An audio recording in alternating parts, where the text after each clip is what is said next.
Welcome to Green Building Matters, the original and most popular podcast focused on the green building movement. Your host is Charlie Cicchetti, one of the most credentialed experts in the green building industry and one of the few to be honored as a LEED Fellow. Each week, Charlie welcomes a green building professional from around the globe to share their war stories, career advice, and unique insight into how sustainability is shaping the built environment. So settle in, grab a fresh cup of coffee, and get ready to find out why green building matters. Hey, everybody. Welcome to the next episode of the Green Building Matters podcast. I have the easy job. Once a week, I get to interview an amazing green building professional somewhere in the world. And today I've got Lynn Simon with us. She's a LEED Fellow. She's Principal in West Services, Sustainability Leader at Arup. And, as I've gotten to know Lynn a little bit, she's been doing this a while and making a lot of change. And I can't wait to unpack her story. I think you're going to really enjoy it. Lynn, how you doing today? I am doing great, Charlie. Thanks so much. And thanks for having me. Oh, you're very welcome. I know you've just got a ton of energy and you're still making all kinds of change. I'm sure we'll talk UN SDGs. Can't wait for you to educate us on that. But take us back. I love to ask my podcast guests a little of that origin story. So, Lynn, where did you grow up and end up going to school and college?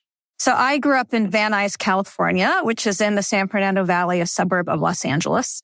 And I spent, first 18 years there, didn't move around. It was nice to have that kind of idyllic suburban upbringing.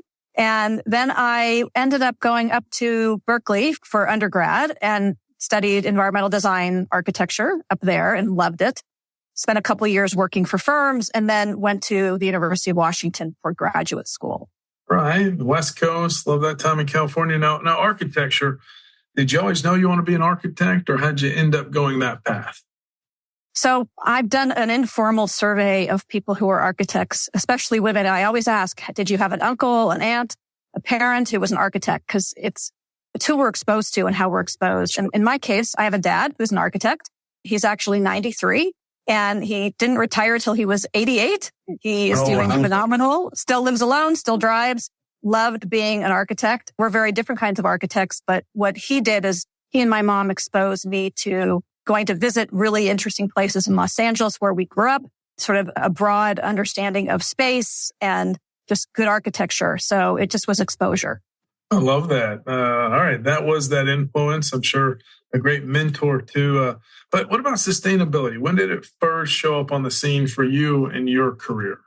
So when I went to grad school at the University of Washington, I had the opportunity to get involved in the American Institute of Architecture Students. Is the student organization for architects. And at the University of Washington, it was really wonderful because graduate students were the ones that ran that volunteer student organization. Most universities, it's the undergrads.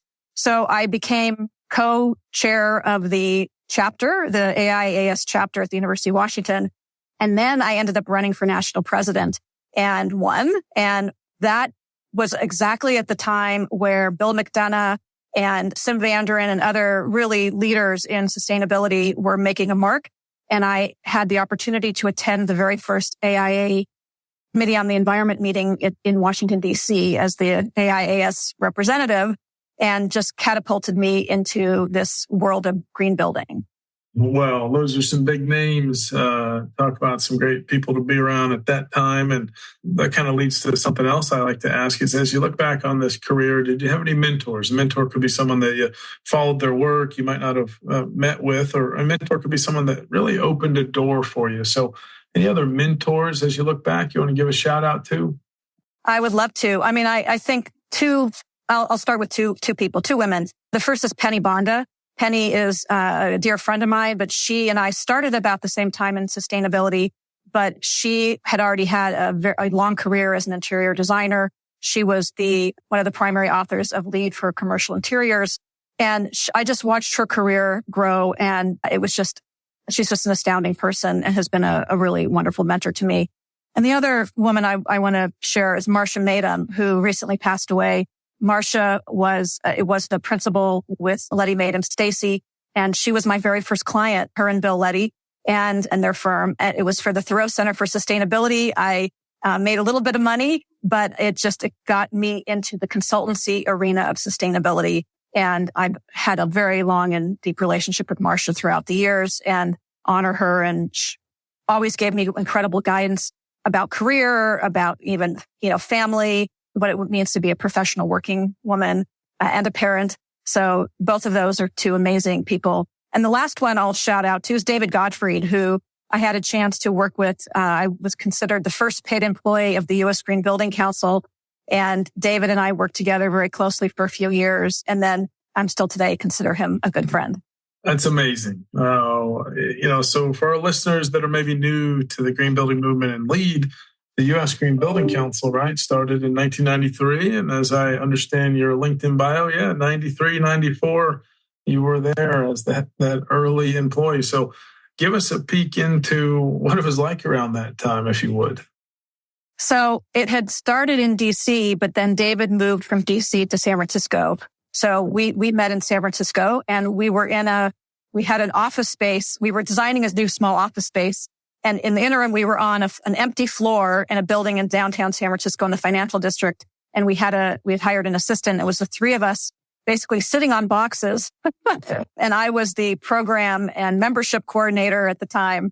And I helped design our new space and had gotten some incredible donations, some art glass, and some of the manufacturers that helped start the USGBC contributed. And after a year, it was decided that the organization was going to move back to San Francisco, back to DC. So we actually never moved into our beautiful new space. Oh, wow. And at that point, I decided I just lived in DC and I was ready to be back on the West Coast. So I decided not to go to DC. And that's when I started my own consultancy. Oh, well, I love that startup mentality. So again, if the first LEED projects, Lynn, weren't certified till about the year 2000, I mean, that's 7 years as the USGBC is getting its footing. Was it advocacy? Was it just early? We got to make a rating system. I've, Rob Watson on, and he was telling about some of these days, but what was it like through the 90s? I understand you stepped away from the USGBC. We can't wait to talk about your company that you started, but what do you think it was like with the USGBC for those years before the first LEED plaque was handed out? Well, some of it was, getting membership and, really talking to people about why the value of the organization, how important it is, and the importance of it being a multi-disciplinary organization, and that it was Mike Italiano and David Gottfried who brought together all these manufacturers, nonprofit organizations to really understand the value of and the importance of this collaborative conversation around advancing this work. So a lot of it was raising money, and some of it was creating the LEED rating system. I mean, Rob is, one of the leaders in creating the LEED rating system, and it was very difficult and challenging, and it took a couple of years, and it was a very inclusive process. So I think that's probably why it took as long as it did. And thanks for letting me ask that. I just, for those that were at the beginning, I love to this LEED's been so good to me in my career. I just love to hear those stories. All right, so let's talk about your firm and, why you had been doing some architecture and practice, a little time at the USGBC. Next thing you know, you start your company. You end up doing that for 19, 20 years. And I'm just looking at all these highlights, hundreds of projects. What compelled you to start your own firm? It sounds like the USGBC was going back east. You wanted to stay, but what did you want to be known for when you started your company? Well, I could see that there was a void to fill and certainly a passion of mine and an interest. And even though I studied to be an architect and I'm a licensed architect, I was really interested in what kind of impact, both social and environmental, that I could make as an architect. And which is how I actually started in healthcare architecture. That's why I went back to school. And it morphed from healthcare to healthy to green. And so it was just sort of this natural progression. But I started my firm because there was just nothing else out there. There was a need. And I thought it would be great to be able to help advance and accelerate this work. And at the time, of course, LEED didn't exist. My first project I mentioned at the Thoreau Center for Sustainability was doing materials research on healthy building materials and green building materials and there were no EPDs, there were no, guidebooks. It was, just trying to see how I could make some inroads and help, accelerate this work. So I had my own business. For a long time, I had just one person working for me. The thing that really was unique is I was also consulting and working for Global Green USA, which is the organization that was started by Mikhail Gorbachev, and Matt Peterson was the head of that for many years. And I started their Greening Affordable Housing Initiative. And I started doing like 20% my consultancy and 80% with Global Green. And then over a few years, it's that percentage flipped where I needed to spend more time with my company and less time with Global Green. And I think that's one piece of guidance I can give people is if you're starting your own business and you don't have, a lot of money in the bank, then to think about how you can do some consulting to sort of help offset the stress of starting your own company. And then ultimately, you find this balance and at some point you just go out and launch your own. And that's what you did. Oh, gosh, that's so fantastic. Now, like you said, LEED went around the time. I love that it wasn't just energy savings. Some I interview on the podcast in the 80s and 90s is maybe energy savings. You said materials. You said healthy buildings. And look at us now. Now we're just now getting back to embodied carbon and well and fit well. So I love that was your early consulting there. That's pretty impressive. All right. So a lot of volunteer work all through that time, but you grow your firm. What were some really cool projects during that time when you were running your own company? Oh, I mean, I had so many interesting projects. I mean, SFO Terminal 2 was one of the first, aviation projects to go for certification. I was the owner's rep for sustainability on the Salesforce Transit Center for almost 12 years. That was an amazing project to see that to fruition. That a lot of that also had to do with we were helping advance code and policy issues relative to water reuse here in the city of San Francisco. So again, what's the impact that I can make and that my firm can make really helps think about the projects we work on. I think one of the interesting things was in 2008, when we had the downturn in the economy, when basically any new construction was cut off at the knees. A couple of years before, I had decided to diversify my firm and look at and focus on partly on existing buildings and was doing LEED EB consulting. And that enabled us really as a very small firm to transition through those harsh years. So another suggestion is if you have a small consultancy, it's really important to diversify. Don't put all your eggs in one basket. Don't have one client like one big tech company. Really make sure that you have a variety of different client types, different project types, and also provide a variety of different services. Yeah. Lynn, sharing some entrepreneurial wisdom. I love that. I personally love LEED for existing buildings. And you're right. It's just foundational. Sometimes existing building real estate, they have the budget, they pay well, on time, monthly, et cetera. Exactly. All right. So looking back just a little more, and then we're going to talk about your time at TT and Google and Arup. But as you look back, though, any other career highlights, and maybe there's some of those other firms, but what's on the highlight reel? I think, as you mentioned, I had done about almost 20 years of volunteer engagement across the U.S. Green Building Council and the AIA. And I continue today, and I can talk a little bit more about that. But I think the networking, the building of relationships, the impact, it's just foundational and for me in my career in that sort of professional development world is one, you get to give back, but two, you learn a lot and you meet really amazing people. So I think some of the highlights for me have been that volunteer engagement piece that my firm enabled me to do, that the other firms that I've been at have supported. And I think it's foundational for career development, career advancement to also give back. And so those are absolutely some of the highlights was meeting the people, creating, the LEED rating system and doing some of those things to help advance the profession. And I hear that continued volunteering and encouragement and mentorship, but let's also talk about credentials. I know you've had different credentials. You're a licensed architect and you're a LEED fellow. So what did that mean for you, Lynn, when you were given LEED fellow status? Oh, it was deeply meaningful. I mean, as similar to what you said earlier, Charlie, my career was formed on the foundation of the U.S. Green Building Council and LEED. And I am ever grateful to that community and the rating system and certification and the clients who were some interested, some not interested. So it was deeply meaningful. Both my LEED fellow and my AIA fellow were both deeply meaningful. And partly because I had family members who could come be with me to honor me. My dad got to see me become an AIA fellow. It was actually here in San Francisco. Oh. And my daughter at that time, who was, I don't know, maybe 10, she got to come. My mom got to come. So it's really about, honoring those that help support me, frankly, throughout my career, which makes it deeply meaningful. And that your peers are the ones that are sort of deciding on your honor. And that's really gives me, very heartwarming. Thank you for sharing. And congratulations. All right, so let's piece together what was going through your mind 2013, I understand. And you make a change. So what was going on with you there? And say, okay, I want to go this route now. What was happening? And tell us about the next few amazing firms you've chosen to influence. Yes, thanks for that question. So in around 2011, my husband and I started talking about what did our future look like? What did my future look like? What did the industry look like? And we decided that it would be helpful to think about what some options might be. So, and what would it mean for me to sell my business? What would it mean for me to have even a larger platform to make change?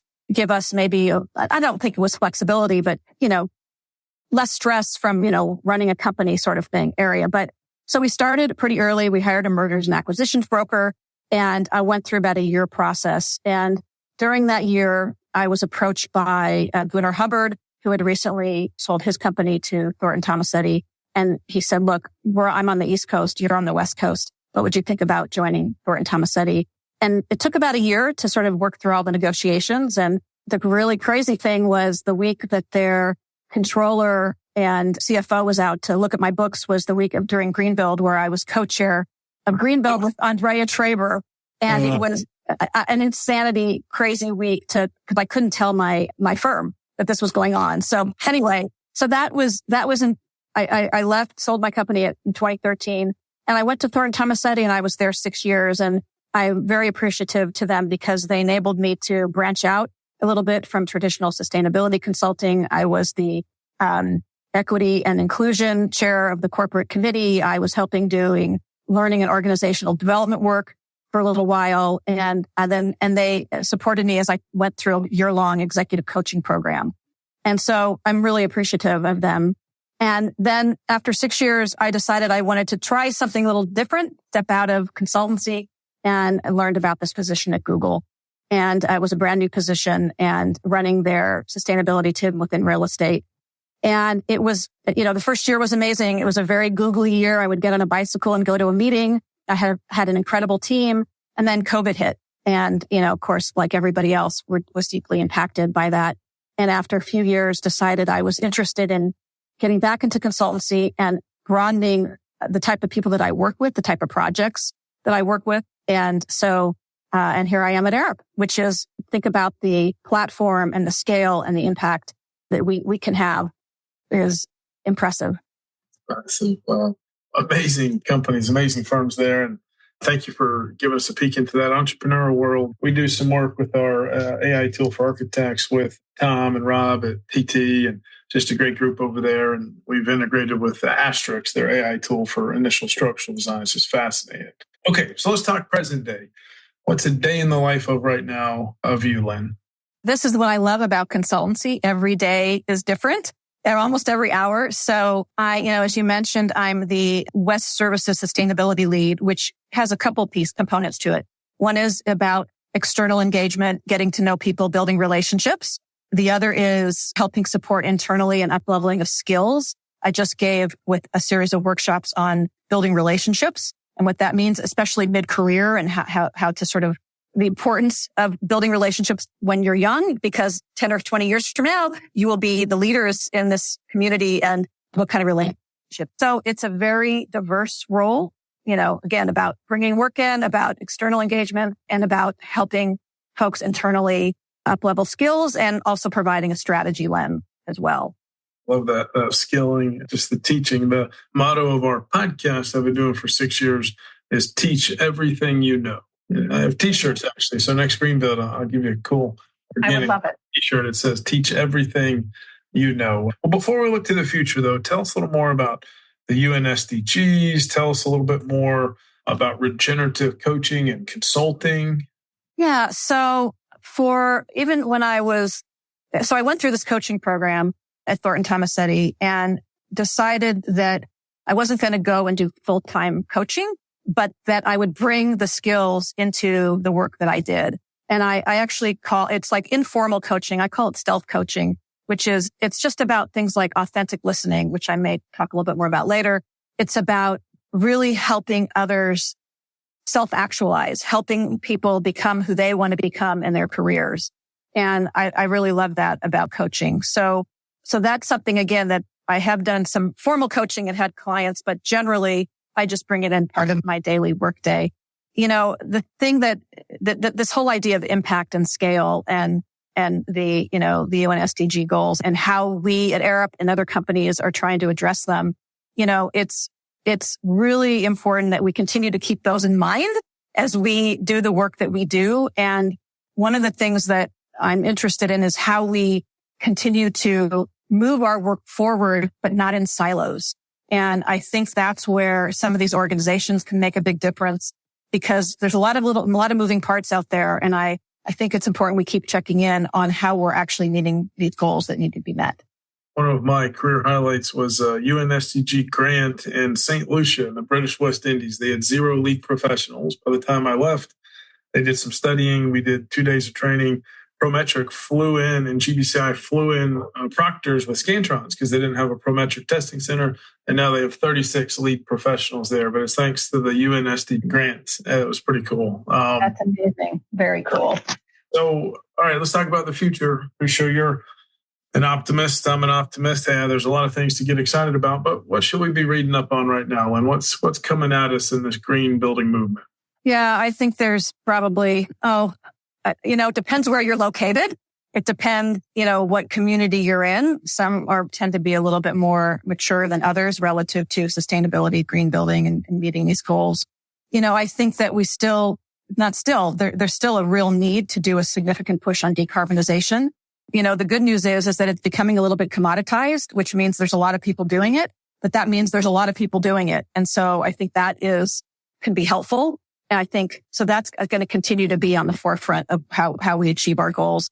I think the other area, of course, is our Scope 3 embodied carbon work and really thinking about that. And that sort of leads to, the biggest contributor to greenhouse gas emissions is concrete industry. And, how do we address that in terms of using cleaner burning fuels and renewable energy kilns or developing the use of low carbon concrete? Those are some areas that will have huge impact. And there's some really great companies like Arup and others that are involved in this and leadership. And we need to do more to really advance this work, because when we think about the largest projects being built today, they're infrastructure projects. And thank you for the IRA, but also it's where the concrete's being used. It's not just in a pour of an office building or a school. It's these large infrastructure projects. So any way we can shift the conversation to reducing the carbon emissions through, using greener concrete could be something we're going to hear more about. Yeah, I'd bet the entire farm on embodied carbon. And you're right, it's the materiality first, but there's so much more to embodied carbon. And you like existing buildings like I do, already embedded carbon, right? No greener building than the one that exists. So, well, before we move on, is just, when you're working with clients, do you still and your team really need to push programs like LEED or WELL, or is there just here's the green best practices we bake into every project and we're halfway to LEED? Like, how are conversations going with clients these days? It's really varied. And that's what's so interesting is that, there's still cities that require LEED rated projects. There's others that did require it that now don't. And so we just did a series of proposals where it was about sustainability consulting and benchmarking and assessing, perhaps using a certification rating system. But let's figure that out when we're in conversation. I actually think that's really positive. And there are others that are saying, because in order for them to get their entitlements, they needed to commit to getting LEED Platinum. And I think that's good too. I think that we need both the market transformation approach as well as the policy requirement approach. And I just want to say that I'm currently serving as the chair of the AIA California Climate Action Committee. And I was voted in January 1st. And this is the statewide architecture organization. And we do, I'm sure you're familiar with it. We do education and advocacy across, the decarbonization resilience. And we were instrumental in helping get the first embodied carbon required code in the country, which is in Cal Green, which is going into effect July 1st of this year. And although there's a prescriptive method and then a whole building life cycle modeling approach, which we of course prefer over the prescriptive. But the point is that it's now in code, and projects over 100,000 square feet, and I think it's schools over 50, are going to have to think about it, look at it, consider it.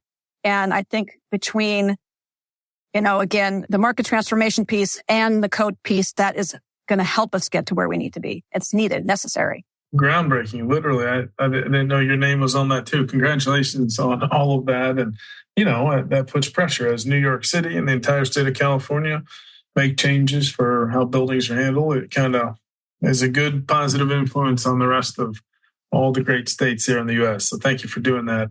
All right, let's do some rapid fire questions here. I'm really enjoying our conversation, getting to know you more. I know our listeners are loving every bit of this. Lynn, what would you say is your specialty or gift? It's such a good question. I think I love that you're giving me the opportunity to think about it because you're always going so quickly. Sure. I think for me, it is really this supporting, mentoring, and coaching others to be their best selves. Becoming an integral coach has done for me. I mean, again, I did this before I became a coach, but it helped sort of refine who I am. And I have helped mentor hundreds of people, and I have had some beautiful stories relayed back to me about helping change my career. I became I started my own company because of you. Thank you for being the first lead, faculty of the first course I ever taught. You changed my life. I mean, that kind of stuff is completely and deeply gratifying. And so for me, it's both feeling good, but it's really about helping others feel good about who they are and what they want to become. Love that you coach. I think you have to recognize as someone coachable too, right? It's a two-way street. Well, absolutely. Tell us about authentic listening, because something I've been practicing with a coach is inquiry method, which is getting really good at asking great questions. But what are some tips you have around authentic listening? You mentioned that earlier. I think all of us should be required to understand what it means to really understand listening and authentic listening. And the hardest part for most of us is that it really requires vulnerability and a willingness to abandon one ego. And it's about your point about learning how to ask questions. That's about curiosity and really caring about the other person. So those pieces, plus being present, plus trying to concentrate on what this person is saying versus you interjecting, your own self, is really what authentic listening is. And it's just making eye contact. It's being present. It's just being with that person. Those are all the pieces. And I think the more we do that, we understand our clients better, how to help support our clients. We understand our coworkers better. And it's not easy. And every day, the need is every day to really be mindful about doing that. It is not something that most of us are taught, or most of us are taught to speak up, say your piece, give your opinion. And I think that just being and listening and being vulnerable is invaluable to supporting others. Some awesome advice. Yeah, be where your feet are, right? There's plenty of noise, plenty of things for your mind to wander, but be there with that person. So thank you. Do you have any good habits, routines, rituals? I mean, for me, it's frankly exercising in the morning. If I do that, then everything else falls in place.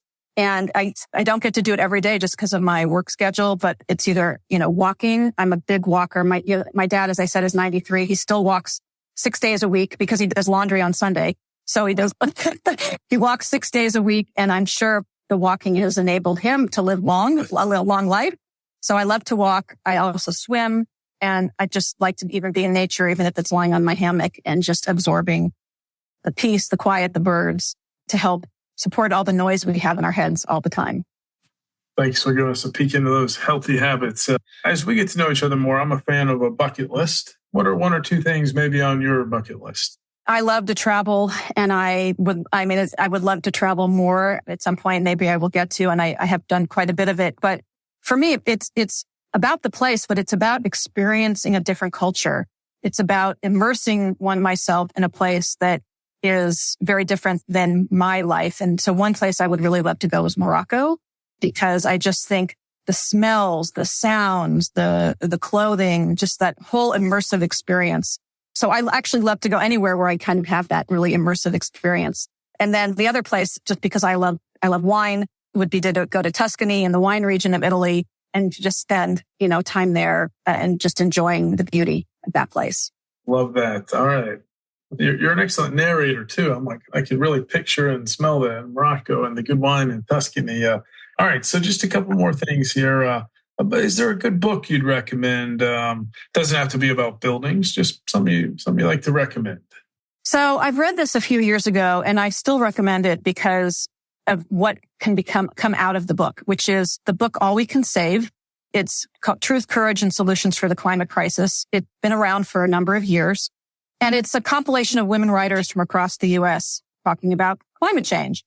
And I love it because I was exposed to it while I was at Google. And as a result of the book, we created what's called a circle, which was a little bit more than a book club because we didn't just talk about the book, but we did it for almost 3 months. And it was about 12 of us who met every few weeks to talk about some of the really important and critical topics in the book. And we used it as sort of our starting point. And so for me, it was not just about reading the book and hearing from these amazing women, but also about creating a community that came out of that in order to have these hard conversations. So I still recommend that. I know a lot of people haven't read it. And it's also fantastic on Audible in audio because the chapters are written by relatively famous people like Jane Fonda, Julia Louis-Dreyfus. So you get a peek into what these women are thinking and reading these chapters written by just like us. Thank you for that recommendation. I'll put a link in the podcast show notes so everybody can check out that book. So as you look back on your career, Lynn, is there anything you would have known earlier? Any career advice you wish you'd have known earlier? So when I was in my 20s, early 20s, I was working for an architect, and it was a company that would design the signage for like retail marts and oil companies, gas companies to put up a sign. And we designed the sign, and it was a really great experience about presenting to city councils and being up in front of people and having to sell an idea.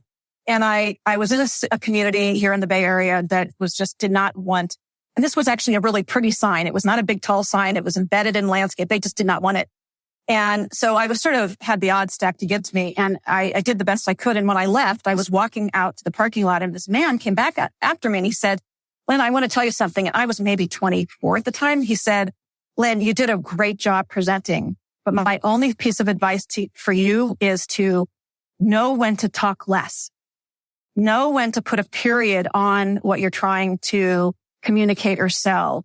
And I've taken that advice with me, and I don't always listen to it for people who know me, but I found it invaluable that one was willing to take the time to come share his observation, but to also just think about when is it good to just be. That it goes to the authentic listening piece. When is it good to know when to stop presenting, to listen to what is happening in the room? And that would be a piece of career advice that has really suited me personally very well. That's a really great anecdote, and we can all use that. Thank you. That's really cool. This has been a fantastic conversation. I have one last question. I always like to ask, if someone's jumping in right now to this green building movement, maybe they're listening and they're making a career change, or maybe they're a young professional and they're getting their LEED Green Associate for the first time.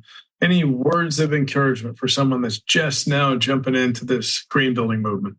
I still believe that the networking is foundational to achieving our career goals. So if you're young, then get involved in the emerging professionals, either in AIA or in the Engineering Association or at USGBC, and get to know people both at your peer level, but also people that have been around for a while. I think that it has certainly impacted my career very, very importantly. And I think that it's knowledge sharing. It's not a one-way street. It's not you're just there to learn from other people. They learn from you too, but it's creating a dynamic. And frankly, it's even more important today with more of us working at home a couple days a week and being more isolated.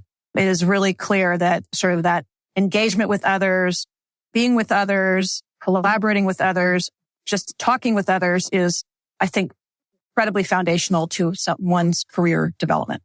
A lot of great wisdom, a lot of great encouragement, and I'm pretty pumped up. So we knew each other a little bit. I got to know you more, and thanks for being on the podcast today. Keep up the amazing work. Can't wait to see you at some of our events later this year. And thanks for being on the podcast today. I really appreciate it. Thanks, Charlie. I also appreciate it as well. Have a great day. Thank you for listening to this episode of the Green Building Matters podcast. At gbes.com, our mission is to advance the green building movement through best-in-class education and encouragement. Remember, you can go to gbes.com/podcast for any notes and links that we mentioned in today's episode. And you can actually see the other episodes that have already been recorded with our amazing guests. Please tell your friends about this podcast. Tell your colleagues. And if you really enjoyed it, leave a positive review on iTunes. Thank you so much, and we'll see you on next week's episode.